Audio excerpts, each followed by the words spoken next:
People really take for granted how hard the work is. They don't really see it. They don't really know it. And I think one of the things I love to do, I'm doing more lately, is to showcase that behind the scene. A lot of people don't know that I'm beyond dance. When people discover when I speak, or I do coaching sessions, or I go on panels or moderate, or I do keynote speaking, I see a lot of surprise elements. They're like, so you get sense like this, or are you this deep? I was like, yeah. So, hello everybody, it's Dr. Kaffy in the building, and this is my exclusive on HipTv.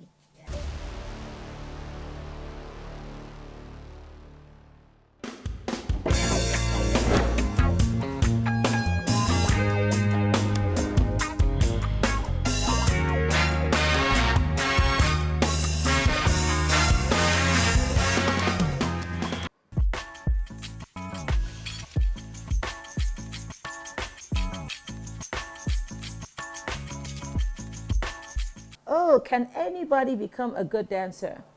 Yes, but not everybody can be a professional dancer. Not everybody, but everybody can become a good dancer.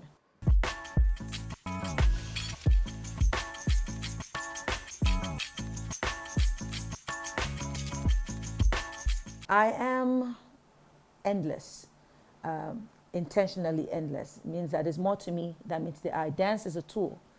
Every mode of expression, that's the talents that I have or skills that I've acquired, are tools to express the beauty of who I am. I am passionate, deeply spiritual. I resonate and align with the idea of why am I on earth a lot. And it's a question that is always endless. I love to be a student of life, and I can be very stubborn to the cause of what I believe in, right? I am very empathetic. I absorb a lot of energy, so I'm learning every day to protect my space within that reach.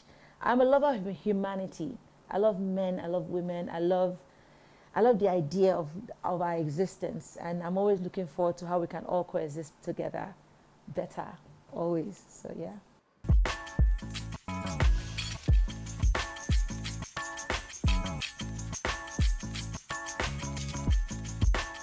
Part of myself, they get to see the process of me, of becoming all the things that they've seen me do. I think people really take for granted how hard the work is. They don't really see it. They don't really know it. And I think one of the things I love to do, I'm doing more lately, is to showcase that behind the scene. Not the rehearsals. I think people think behind the scene is just about rehearsals. There's a lot of thought process that goes into it. There's a lot of intentionality when it comes to providing a service and wanting it to be excellently done. I wanting customers or people to be satisfied. On the other hand, there's a part of me that trains towards the expectation of those opportunities, right? I'm not just waiting for somebody to hire me. I'm always training, right? People don't get to see a lot of that, even though I believe that Nigerians know this woman must be very active and everything to do what she's doing, but I didn't just land there. People think it's a talent to have endurance. It's talent to have so much capacity, knowledge for what you're doing. It's growing pains. It's something that continuously happens.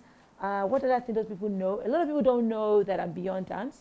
When people discover when I speak, or I do coaching sessions, or I go on panels or moderate, or I do keynote speaking, I see a lot of surprise elements. They're like, so you get sense like this, or are you this deep? I was like, yeah.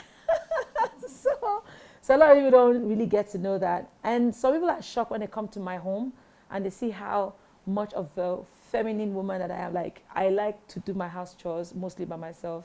I like to take care of my kids. I like to be involved with everything. Like, I love to cook. I love to clean. I still do cook and clean. You know, basic stuff that people think that because you're a celebrity or you can afford it, you're not doing it. And yes, it's beautiful to have help because it gives me more time to be an entrepreneur. But these are things that I love. So I'm not using it as a flex that they cook and clean. It's basic human skills, right? But we all know that when you get to a certain level in life, people think that it shouldn't be something you should be doing, or they don't see you as that person. They see the energetic, very masculine, energy-driven personality. They don't see the feminine nature of the Kaffy brand as much. And I think I'm projecting that much more lately than I used to. So I'm trying.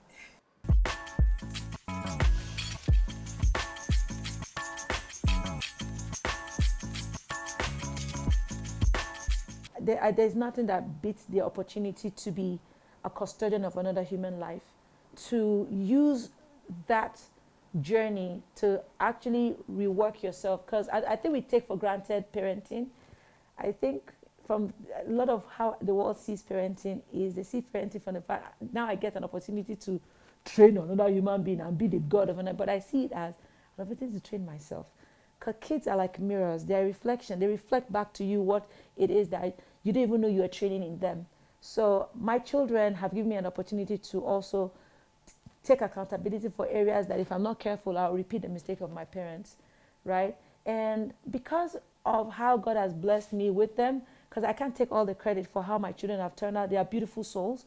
I am blessed to have them. Sometimes they parent me by the virtue of them being kids. I am reparenting myself because of them. And I'm using that opportunity to also unlearn ways that could be harmful to their growth and use that platform to now see how they can be better individuals from how my parents failed or I might be failing or coming short of. We just need to continue to break the bad cycles and build new ones. And I think being a parent enables you to do that.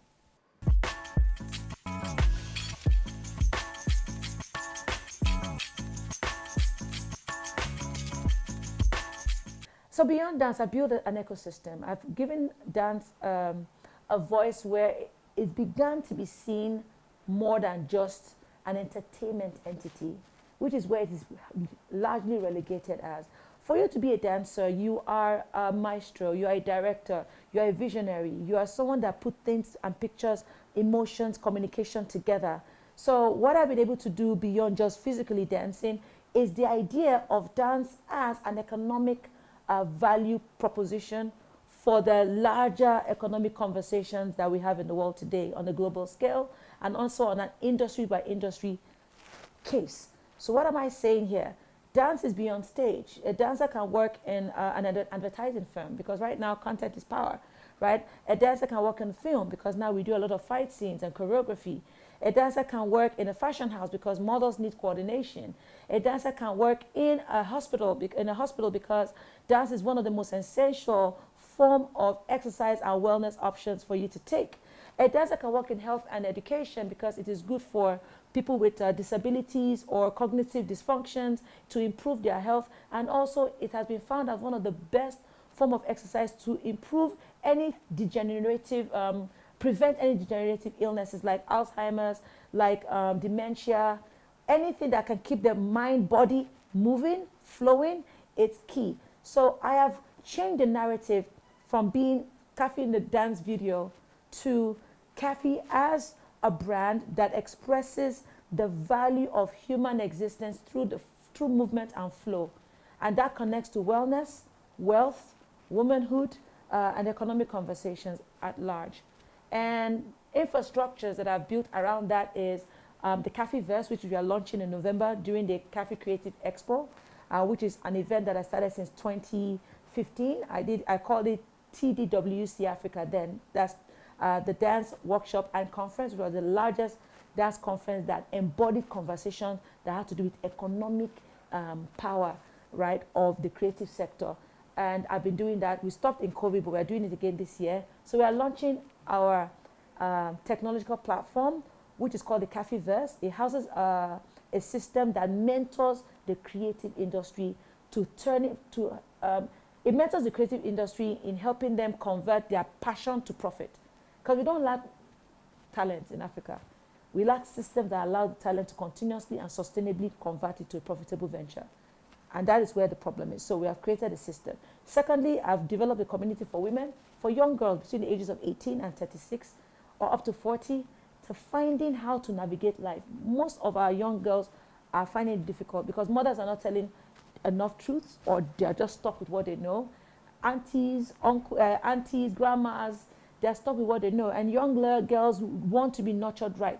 And some of the things that are out there mentoring young girls are not good. The slay queen and baddie energy is really killing the opportunities for young girls to actually scale when it comes to conversation of being and their existence. And I created a community called Sister Circle, and we developed it early this year, and it's been growing rapidly. So we're having our next event July 1st coming up, which we have about 1,000 young ladies in attendance. So that's another thing that I've built. And one major thing is the Kaffy brand itself is not just the name, it's now an ecosystem that serves as an agency, as a wellness brand, as a fitness and active lifestyle clothing line, and so many areas that I'm not able to say. And also, we're very big on charity.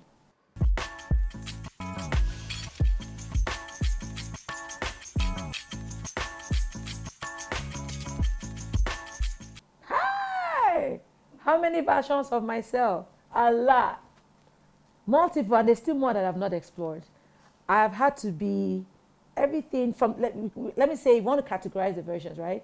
There's a survival category, survival for existing category, where you have to be your own chef, cook, everything that you can do to survive. Then you have to be your own hustler. You say adulthood is adulting, or else you're not going to survive at all. Then you have to be your own visionary, and you have to uphold your vision more than anybody else can do for you, because nobody's going to help you finish your dream. You have to dream it and bring it to life. So you have to be the dreamer and the executioner. Then you have to be the corrector, the accountability, the accountant of your life, as well as the one that is doing the, the validation and the reflection. So I have to be judge, jury, and witness all at the same time in my life. And that also made me wear many hats. So when I entered the corporate setting, I had to learn a lot about digital marketing strategies, entrepreneurship,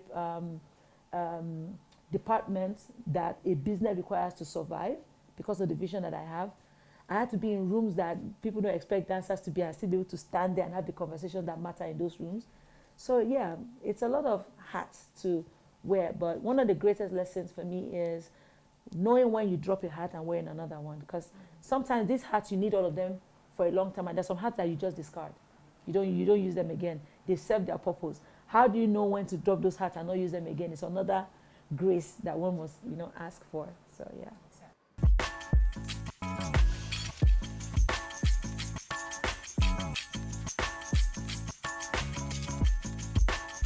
Ooh, I had to unlearn the idea of pleasing everybody.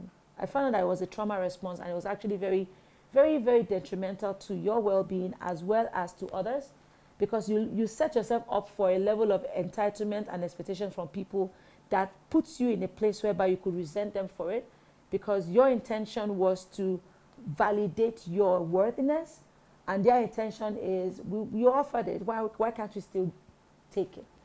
So you end up attracting takers, that people that actually appreciate you for who you are. You find out that you attract people that appreciate you for what you give. So I had to unlearn that pattern of behavior, not because it was an intentional manipulative tool or intentional malicious, thing to do, but it was a learned thing. It was learned out of survival. It was learned out of the need to heal certain, childhood wounds that I had and patterns that I had to break.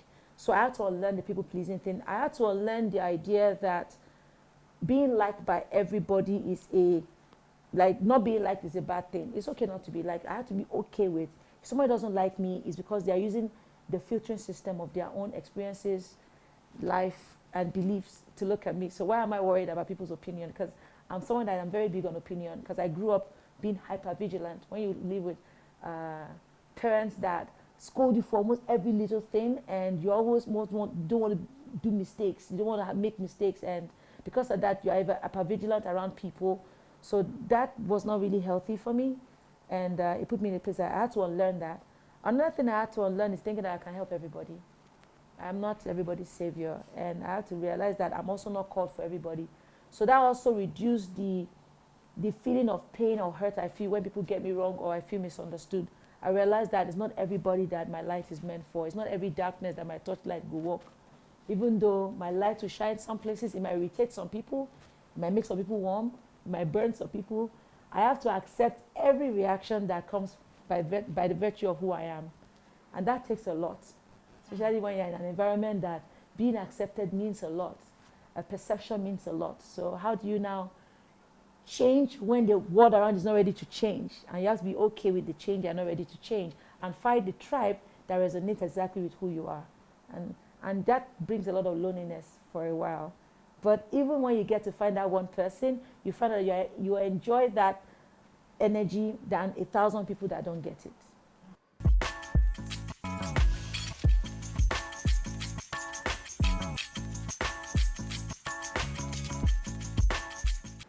Oh, oh, dance easier or harder, that is relative. It's like saying, do you think art is easier or harder?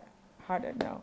I think because dance has become more embodied and accepted globally, and there are several mediums at which it's being expressed and being appreciated, it created a diversity for consumption, right? So you can consume it in a very lame way and still enjoy it. You can consume it technically and still enjoy it, and you can consume it in comedy and enjoy it. It's because now we have different modes at which we enjoy it. As before, we are restricted to maybe when you dance in church, shows, or music videos. But now you can put your phone and any kind of dance, even the most craziest, stupid dance can go viral. I think the major issue is where people confuse virality for it being a very good technical skill, or maybe it now is equal to a professional. No, just because you have a dance moment that went viral doesn't mean you are ready for a main stage production work. It's totally two different energy and skill level for that. So I found out that some dancers that blow on TikTok and maybe clients want their face in their show, found out that they're not able to catch up with the rigors of stage production requirements. They can't survive it because they're not trained for it, right? So that disparity is there. As long as there's no confusion, I don't think there's anything wrong with the different ways that we express dance nowadays. The problem is wanting to fit a square peg in a round hole when it comes to the different aspect of dance itself. That's where we might get confusion and friction.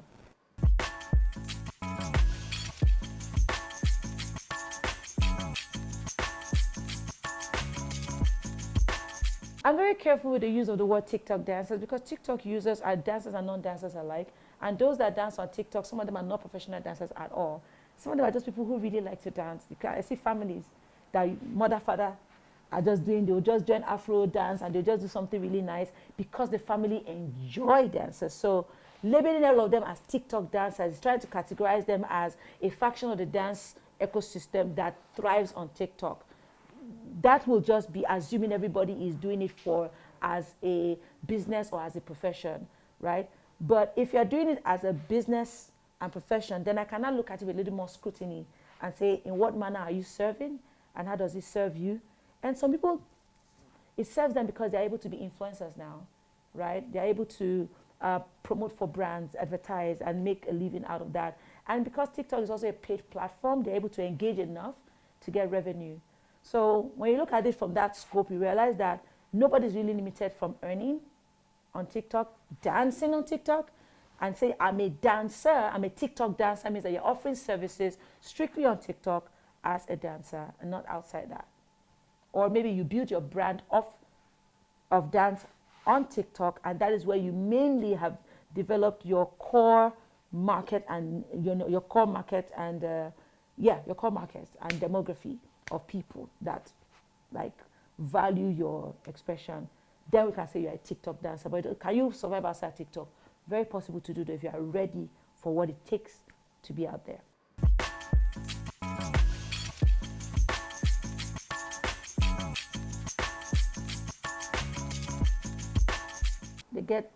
Gen Zs get wrong about success, about speed. Speed is relative. The speed in the eyes of man sometimes doesn't mean that is when it started. You know, some people will be like, when did Ashake, when? But Ashake, you understand? Some people see somebody like, I know this girl when it be two followers now. It don't turn 200,000 followers. But when they signed up on TikTok or Instagram was probably not when they started that journey, right? So there's never an overnight to success. There's always a foundation to it. Now, the thing young people need to know that your foundation might not be in the thing that blew you.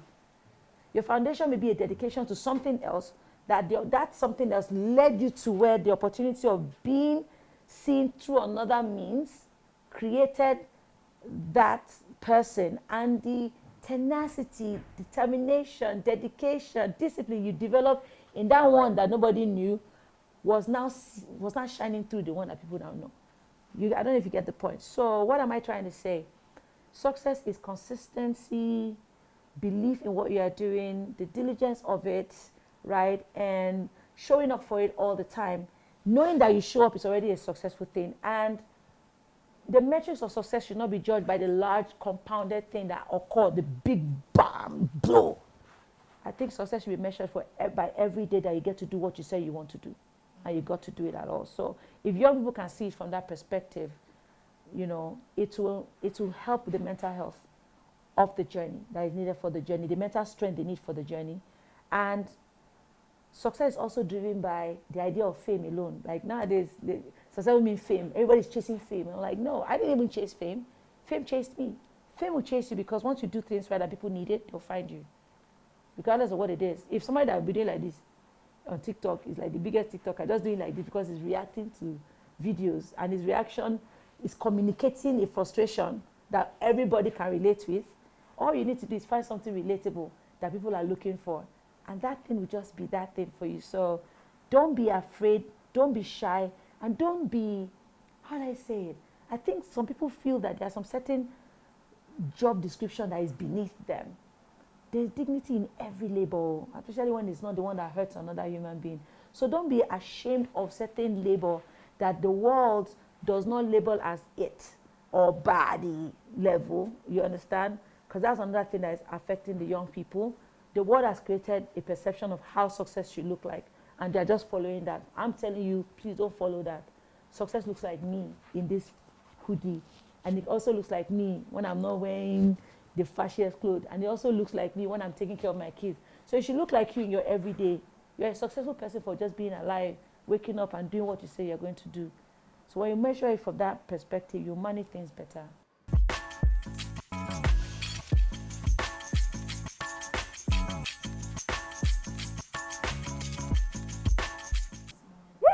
Osu, that is our motion ground in Ogun State University. I'll go away. I remember it very clearly. I wanted to climb up that tree and take a picture, and I did. Ooh, so this was somewhere in CMS. I was taking some pictures. Yinka Obebe was the photographer. He saw me and he said he wanted to take some very, very crazy pictures. And I actually used it as part of the cover art to my single then that I released. Yeah.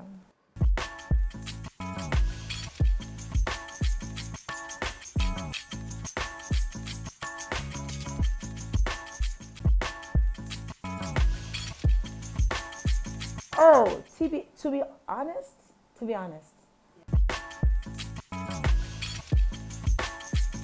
in my opinion, IMO. If you know, you know.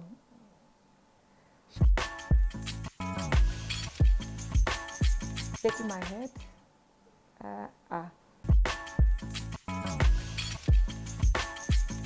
In case you, I can't.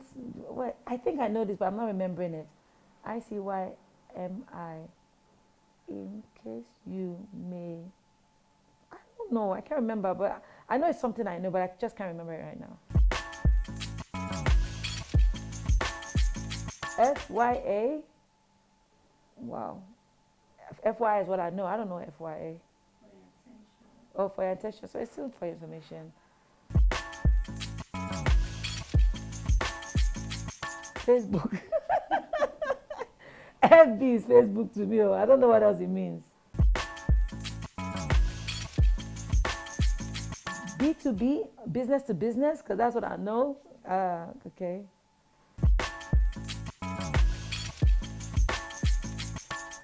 Business to consumer.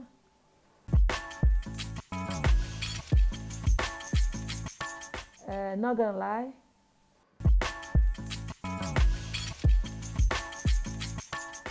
You only live once.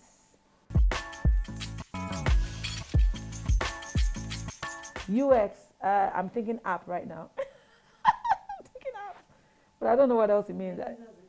User experience, yes, I'm thinking app. User experience, thank you.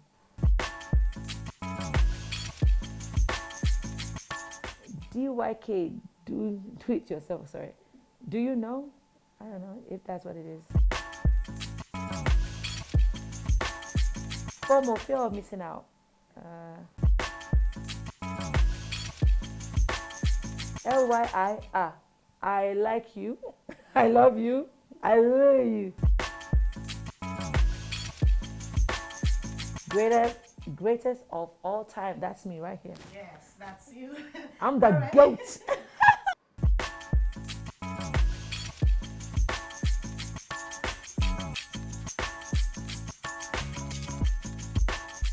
I have had a great opportunity of speaking with some of the most amazing interviewers. So not as much, but a few. And they've asked deep questions. I think the deeper the question is, the more I think is good for an interviewer to ask an artist beyond the superficial ones that we all know. Dive deep into our processes, our belief system, our vision, our why, really, our why. So our how, our why, our when is as much, is very important. And if you can dissect the idea of who we are from our processes to our ideologies, philosophies, I think it helps young people to know that there's more behind the glam, right? Anything that projects us beyond the glam, I think will make an excellent interview for me.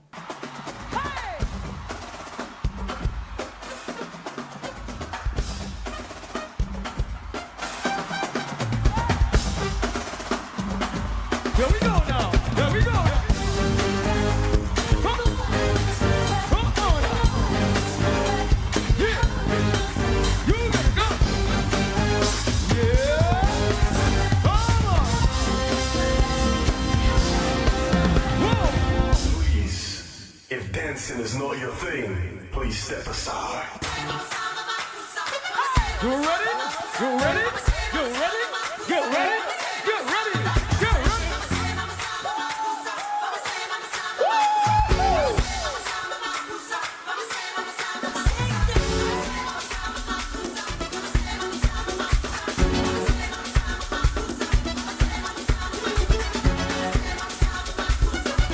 Let's go! Let's go now!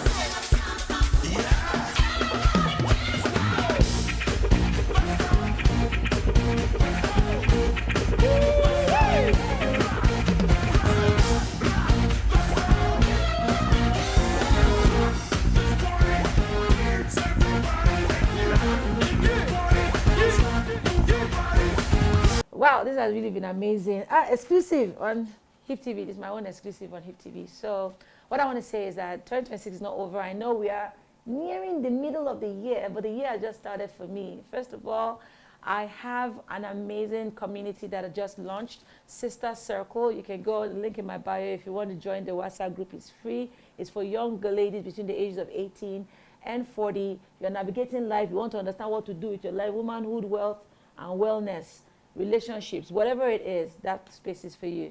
And we are having our first major launch live event, July 1st at the Podium Lekki. Get your tickets right now. It's very cheap and the speakers are phenomenal. The last one we did was amazing and people were like, bring it back, and it's coming right back. August is the wellness mecca for my establishment, Transform with Kaffy. Last year it happened live at Landmark Convention Center. This year it's happening live at the Podium Lekki as well, August 8th. And guess what? We're also live in Chicago, July 17th. So if you're in Chicago, gotta be there. I will also be performing live on the 18th of Chicago at the Frames and Stages. Yes, I'm gonna be there with my dancers and live band. November is the Kaffy Creative Expo. This is the week where you get to explore everything about dance, cultural exchange, economic, the creative economy, and how we can better ourselves as the creative industry through the lenses of dance, right? And how much more dance has to offer. We need to let you know that week. And I'm ending it with my concert. Yes, Kaffy Live in concert. The Rise of the Phoenix concert happening live at Eco Hotel, November 29th. So all of these dates, have to save them. It's a big, big year, and it's going to be massive. And guess what? I'm also going to be celebrating the 20th year of breaking the Guinness World Record this year, same November, during the Kaffy Expo week. And it's going to be massive. Maybe another record will be broken. I don't know. You tell me if you want me to break another record at that time. See ya.